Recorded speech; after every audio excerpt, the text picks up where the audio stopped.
Hello, my name is John Cedarstrom. This is for the proper use of the First and Second Amendments, and I am attending Liberty University. What we're going to look at first is the Bill of Rights.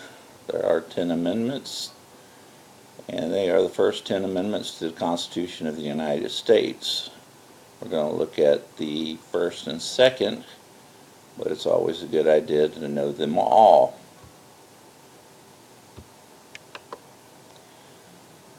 The First Amendment of the Constitution says Congress shall make no law respecting an establishment of religion or prohibiting the free exercise thereof, or abridging the freedom of speech or of the press, or the right of the people peaceably to assembly and to petition the government for redress of grievances.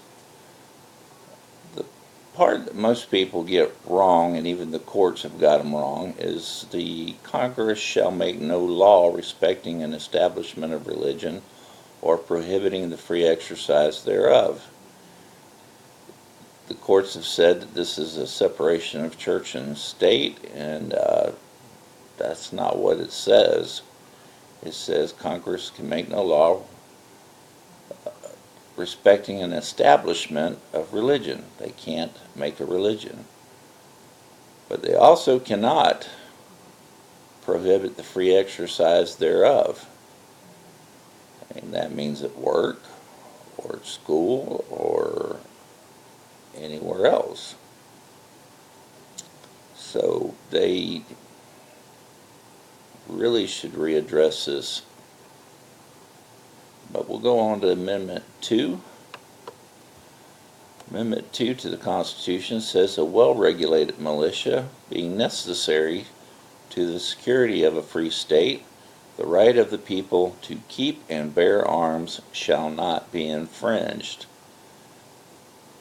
Well, a well-regulated militia is made up of the citizens as they were in the day of the Revolutionary War. And if you don't have some sort of militia, military, or something to that effect, then you won't have a free state for long, because someone will come in and conquer you.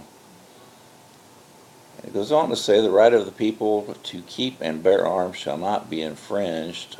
That shall not be infringed means shall not be changed, messed with, or inhibited. So it is very important that people understand that it is right for the people to keep and bear arms for safety for their families, safety from invasion, tyrannical governments, and the like. And that's the proper interpretation of it, and not saying that, well, it's just part of a military force. Well, I hope you have enjoyed my presentation, and thank you for looking at this, and have a good day.